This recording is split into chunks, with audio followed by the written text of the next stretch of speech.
better late than never. We're finally boarding the MyCat. How exciting is this? It's been a dream of mine for quite some time now to visit Moreton Island, and it's finally happening. Let's get over there.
Straight off the barge, it's hard to decide where to go first, but for us it was to the Benua campsite to set up and then straight back over to the wrecks. Just look at this, I just could not help myself, but it was slack tide and we had to get in that water quick.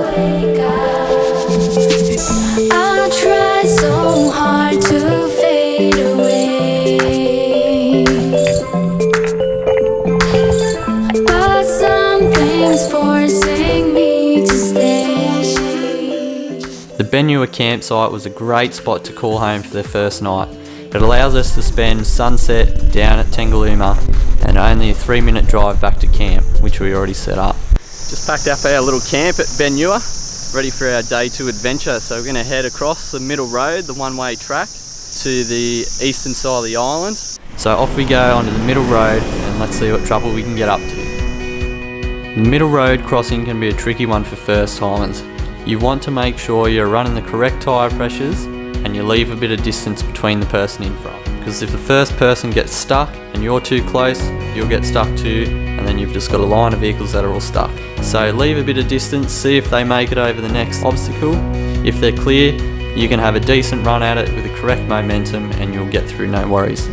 The other tricky part can be the intersections. The intersections are where it can be the most chopped up and the most challenging. As you can see, it's a beautiful, smooth, windy road through some of the cut gorges is just amazing. But towards the end is the turn off of Mount Tempest. Now this is one we could not miss. It's a 360-degree view of one of the largest sand islands in the world.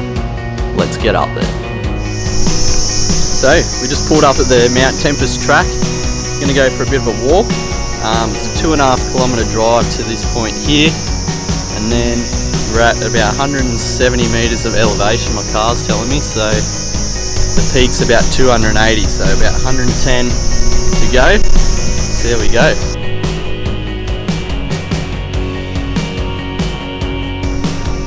So it's a bit over 1 kilometre each way, but as you can see, awesome view starting already. Here we are, Mount Tempest, 280 metres of elevation. Bit of a trek up. I'm about the second tallest thing on the island right now. Now I'm the tallest. What a spectacular view that was. Our booked campsite at the Blue Lagoon is not far away. It's still only early, so we've got some time. I want to make a break for the southern side of the island. I want to check out the Gutter Bar and the Kooringal area. But I've just checked the tide chart, it's about to hit its maximum, so it's going to make our journey down there all the more interesting.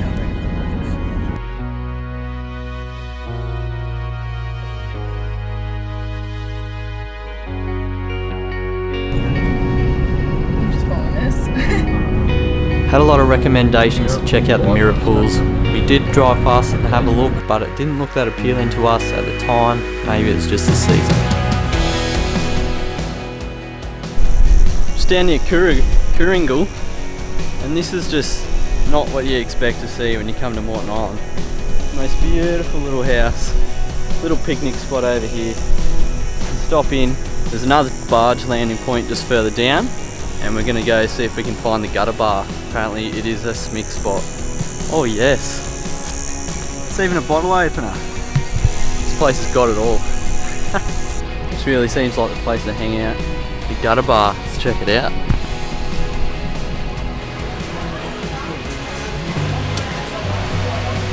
What are you doing? What are you doing? How's that burger going? I'm done. Tell you what, lads, if you want to be immobilised for the afternoon, take on one of these burgers at the gutter bar. Massive, awesome feed, but I am stuffed. Cheers.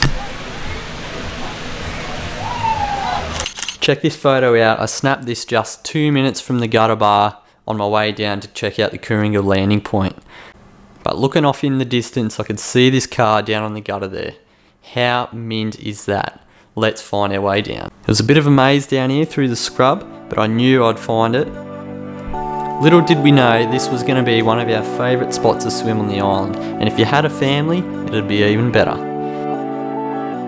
If you've got an Instagram page, you know all about this. If you turn up at a mint spot like this, you got to drop an Instagram story to show the boys what they're missing out on. This was as close as we got to getting bogged on the island. I overshot this corner, I was down in the soft stuff, tried to reverse out and it was just digging down. But we're out and we're on our way up to Blue Lagoon.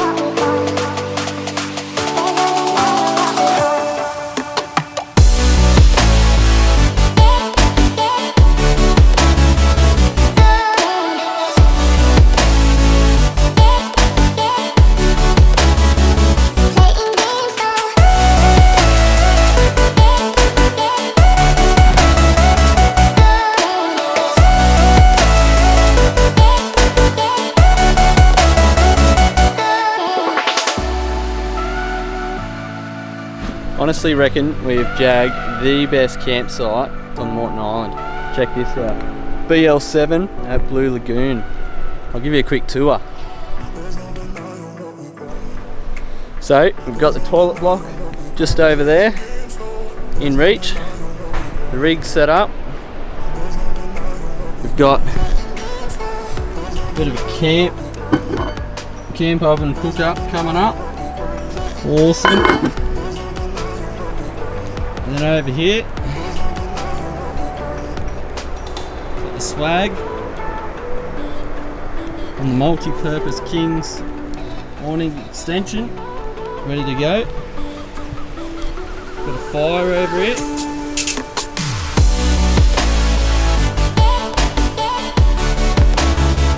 Ready to put the camp oven down there. And I'll take you for a little walk up here. Show you another thing. Check this out. Blue Lagoon. What a campsite. Absolute.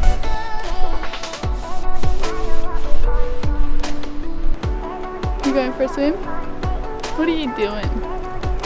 Now, not all campsites on Moreton Island you can actually have a fire. So when doing your meal plan, make sure you pick the right campsites.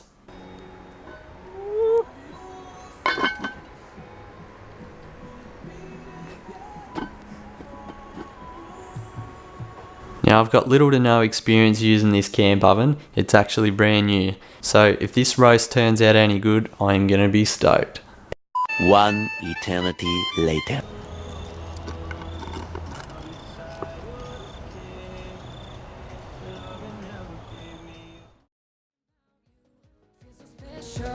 Pretty up from the minute that I met you.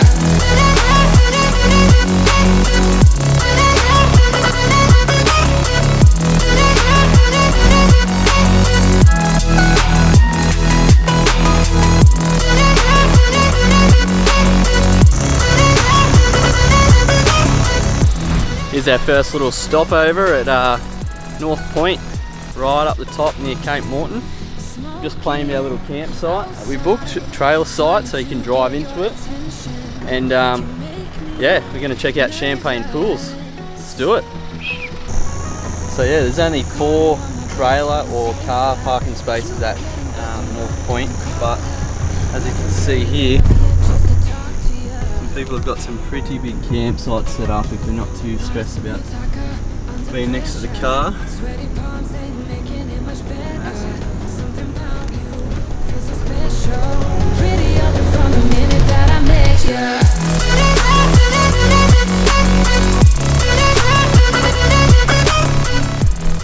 Well, we've just walked about 500 metres from the campsite. Looks like we're doing it all wrong. Where's my car? Here we are at the famous Champagne Pools at North Point. So the tide's coming in for another 2 hours, so that's only going to get better. Check this out. So nice.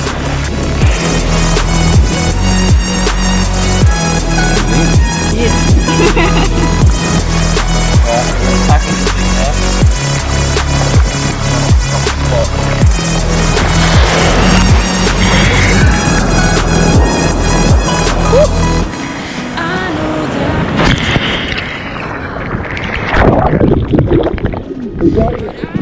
So they say this is actually the only rocky part on the island. This is formed of volcanic rock. And then the lighthouse is up there. It was a bit busy at North Point, so we decided to come over to Cape Morton for lunch. Had a couple of sandwiches. If you come to Morton Island without a snorkel set, you're missing out. I'll tell you what, so many fish in there, it's insane.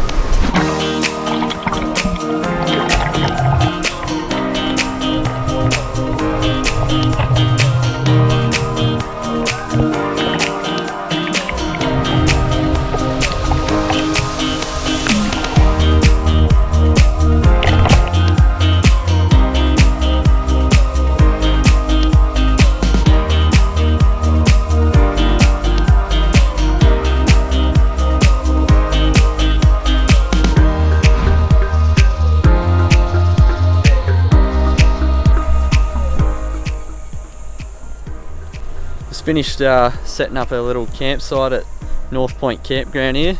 I'm going to head up to North Point and Champagne Pools again, get some mint shots down there for sunset.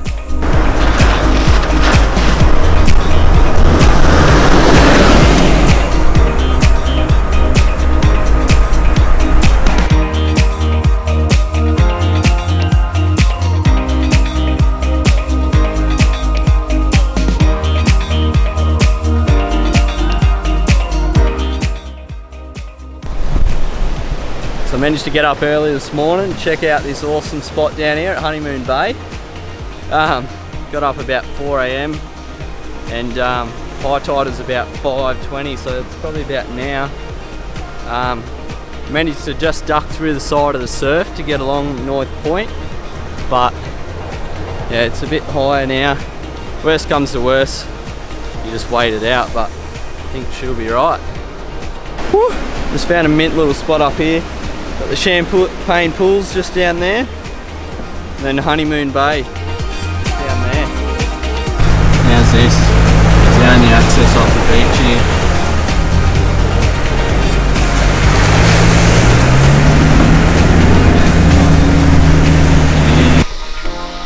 So unfortunately this is our last day on the island, just packing up.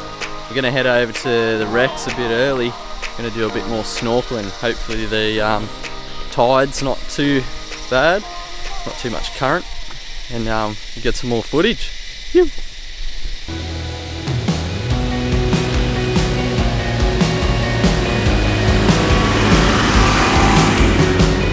Such a great opportunity to spend my birthday on Morton Island. It's a pity I couldn't time the dates a little bit different to spend the whole day. It's here on the eastern beach. Just one thing you got to be wary on Morton Island is just the tides. So on the MyCat they've got a tide chart which will run for a couple of months. Maybe just take a photo of that for the dates that you're here and you've got a bit of an idea. So this is about mid to low tide at the moment. It's still going out. As you can see, the beach gets quite wide, where if it's high tide, you're stuck right up in the soft stuff, which you can get around. It's not too bad, but it's a bit harder going. But you just got to watch out for these gutters here too. They can, they're not deep at the moment, but could be. So yeah, happy days. Well, that's all the driving done for the trip. So there's nothing really that I wouldn't tackle in any four-wheel drive with the right tyre pressures, knowledge about the tides, and yeah, right driving technique should get you through. Don't do anything silly. If you get stuck somewhere, just wait the tide out and it'll go down. Off you go. Happy days. This water down here is looking so good right now. It's down near slack tide where it's at its lowest point, switching around, so the tide's not really moving at all. So it's going to be some awesome snorkeling. Let's get out there. Woo. Now this video has been delayed by a couple of months. I've probably spent more time on the edit than I did on the island. So thanks guys for watching, and if you liked it, like and subscribe to my channel and there'll be more to come.